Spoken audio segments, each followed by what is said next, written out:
Olá, estão preparados para ouvir o relato de hoje? Gente, nesse relato eu vou contar algo para vocês que aconteceu há muitos anos atrás, que envolve, digamos assim, uma possessão.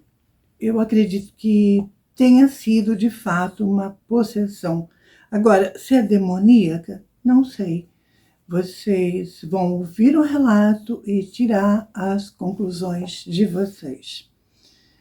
Então, antes de eu começar o relato, eu já peço que você curta e comente nos vídeos, ok? Então, vamos a este relato que está muito interessante.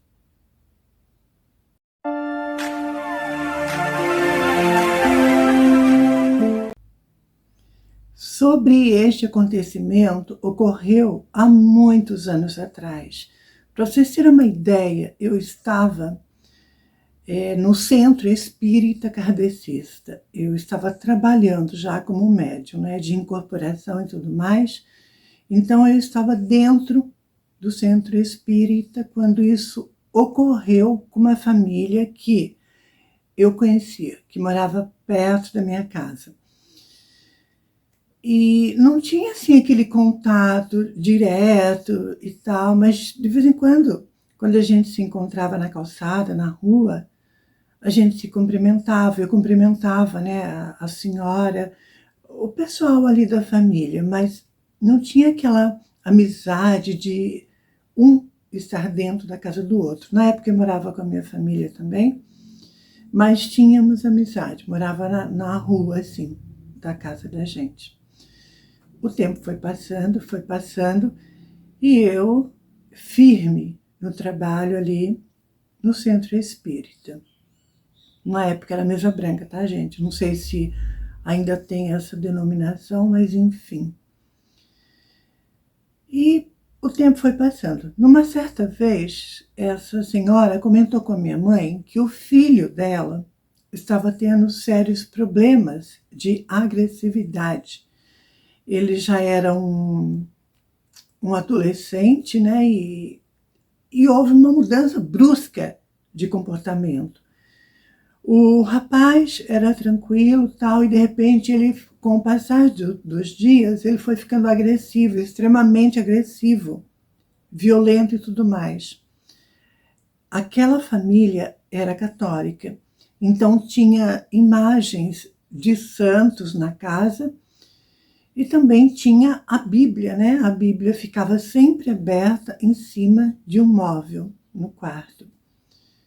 E as imagens também, nesse mesmo local onde ficava a Bíblia. Gente, o rapaz, ele foi se transformando, foi ficando agressivo, violento, e ninguém entendia o porquê daquilo. Na época não tinha internet, não tinha nada, então não poderia dizer que era influência de alguma coisa pela internet, né? Naquela época não existia internet. Isso aconteceu na metade dos anos 90. Então a mãe dele contou esse relato para minha mãe, e minha mãe falou se não tinha jeito de eu ajudar, fazer alguma coisa para ajudar. E eu fui então conversar com a mãe daquele jovem, né? Fui saber mais ou menos o que estava acontecendo, por quê?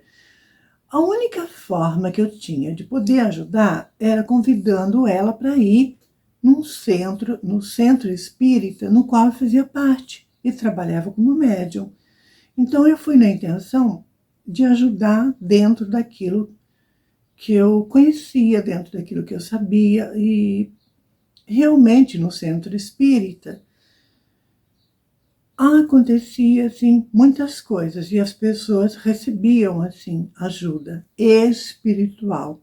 Então eu fui lá na boa intenção para poder ajudar, entender o que está por trás daquela, o que estava por trás daquela violência, aquela agressividade que veio de uma hora para outra. A mãe do rapaz começou a me explicar e tudo, né? A situação. E quando eu fui, ele não estava na casa. Gente, ela me explicou tudo isso e eu falei para ela. Ela sabia que eu frequentava um centro espírita, eu convidei ela para uma sessão no centro. Ela falou para mim que ela não gostava de espiritismo, que ela não acreditava em espírito e que ela não iria. Então, diante da resposta dela, eu me vi assim, sem nenhuma forma de poder ajudar. Eu falei, então tá bom, é dessa forma que eu posso ajudar, né? Então, como a senhora não acredita, né, não vai, então não tem como ajudar, né? Não tem como fazer nada.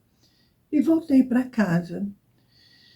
Gente, não demorou muito, o tempo foi passando, e aquele jovem estava ficando mais agressivo, mais violento, ele não agredia os pais, né? Os pais e os outros dois irmãos, ele não agredia.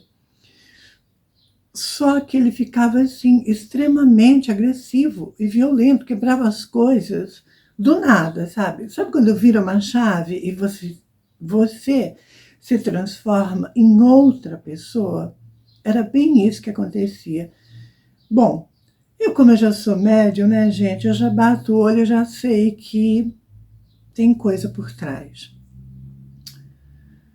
E a mãe dele contava isso para minha mãe, né? Sempre que se encontravam ali, varrendo a calçada, ela contava o que estava acontecendo. Então, de uma forma indireta, eu ficava sabendo o que estava rolando dentro da casa. Com aquele jovem, né, nessa situação delicada e tudo mais.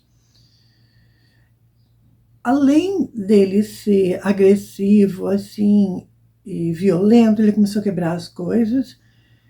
E não demorou muito, ele partiu para cima das imagens e quebrou todas as imagens de dentro da casa.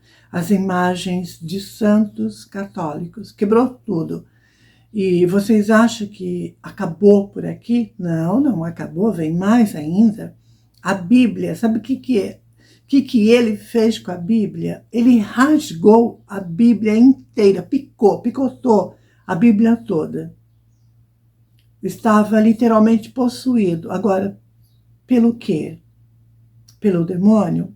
Por espíritos malignos?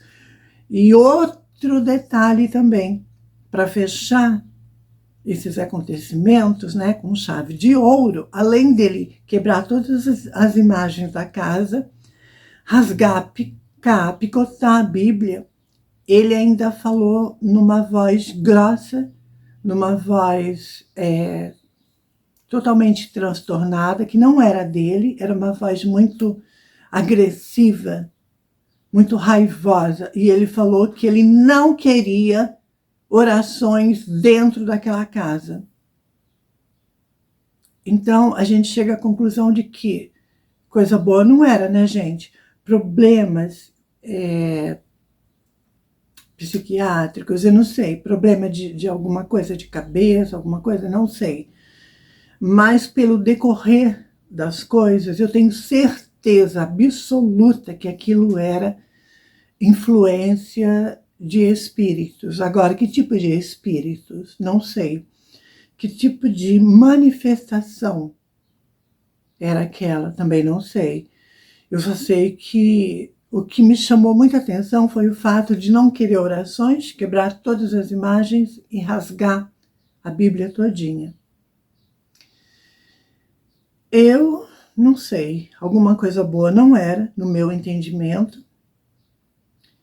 E depois desse ocorrido, aí ela viu que o negócio realmente ficou fora de controle, foi ao extremo e ela foi na casa, né, na casa da minha mãe conversar comigo e queria que eu fosse lá. O filho dela estava na casa aquele dia, ela queria que eu fosse lá para conversar com ele, para ver o que poderia ser feito. Eu, gente, sinceramente, eu sou bem sincera em falar para vocês. Eu me recusei a ir. Por quê? Primeiro, porque eu tive muito medo daquilo. Eu não sei que tipo de manifestação era aquela. eu era médium, eu recebo espíritos, né? Ou seja, eu tenho a mediunidade de incorporação.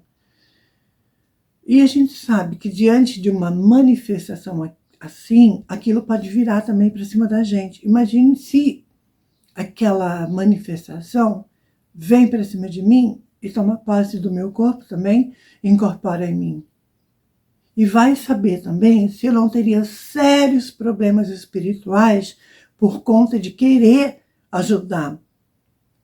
Como eu já relatei aqui para vocês, teve um amigo meu que eu ajudei, ajudava com passes, e só o fato de eu aplicar passes nele, eu recebi ataques violentos espirituais. Agora imagine eu, na casa desse rapaz, tentando tirar dele mais informações. É claro que não ia prestar, é claro que não ia dar certo, porque eu acho que ele ia virar loucão comigo lá dentro e quem sabe até poderia partir para cima de mim de uma forma violenta, me agredir e tudo mais. Gente, eu não duvido de nada, sabe? Quando uma manifestação espiritual ela é maligna, o negócio vai realmente para o extremo. Então, eu não duvido de nada.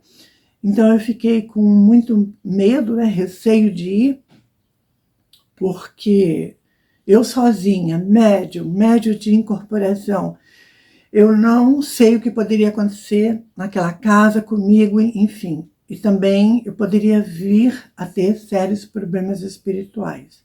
Eu não sei o que estava na vida daquele rapaz, eu não sei o que levava ele a fazer tudo aquilo. E o mais estranho é não querer que ninguém orasse dentro daquela casa. Então, por aí, vocês conseguem ver que o negócio é sério, não é de brincadeira e coisa boa não era. Falei para a mãe dele que eu não iria, porque eu também não iria poder fazer nada, e sem contar que eu também estava correndo o risco se eu fosse lá para tentar conversar com ele. Eu acho que casos assim, não adianta conversar, não adianta falar. Tem que buscar ajuda num lugar, num centro espírita, num centro de candomblé, num centro de umbanda. Dentro da igreja, não sei. Não sei se resolveria, não sei se é o caso de um exorcismo, não sei, gente. Eu só sei que eu pude oferecer ajuda dentro do que eu conhecia, dentro de onde eu estava, que era o centro espírita, mas ela se recusou e o relato acaba dessa maneira. Não sei o final dessa história, o relato acaba sem um desfecho mais definido sobre a situação. Então, a partir do momento que eu falei que eu não iria, coisa e tal, não sei de mais, não fiquei sabendo de mais nada. Depois a gente mudou daquele bairro e a gente perdeu o contato e o relato acaba assim, sem o desfecho dessa história, né? E é isso. Não sei que fim levou isso, não sei o que aconteceu na vida daquele rapaz, não sei se era uma manifestação realmente de espíritos ou era problemas mentais, não sei, gente. Eu só sei que pela a maneira como a mãe dele descrevia, quando ele ficava alterado, naquela virada de chave, agressivo, que até o tom da voz mudava, ela falava que não era o filho dela. Então, por aí, a gente já consegue ver e imaginar que realmente tem espírito por trás.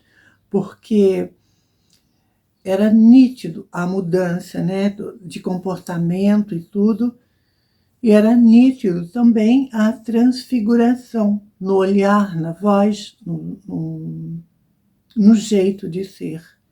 Para mim, nada me tira da cabeça que era problemas espirituais. Só que tudo acabou assim, né? Eu tentei ajudar, tentei oferecer ajuda, ela não quis, por conta de não acreditar em espiritismo, não querer ir no centro espírita, não gostar, enfim. Eu respeitei, é claro que eu também não ia impor nada, né? Eu sugeri uma ajuda, não quis, e ficou assim. O relato acaba dessa maneira, sem um desfecho para esta história, para este acontecimento. Muito complicado, né, gente? Agora, me conta aqui nos comentários, na sua opinião, o que vocês acham que era? Será que era um demônio que incorporava nele, que fazia ele fazer tudo aquilo? Por que ele rasgou toda a Bíblia? Por que quebrou as imagens dos santos? E por que também não queria orações dentro daquela casa? É bastante enigmático esse acontecimento. Eu nunca esqueci esse acontecimento, né, que envolve assim muitos mistérios. Foi uma coisa muito marcante para mim. Eu não cheguei a presenciar e fazer isso, mas com certeza coisa boa não tinha por trás, não. E o relato chega ao final. Beijão.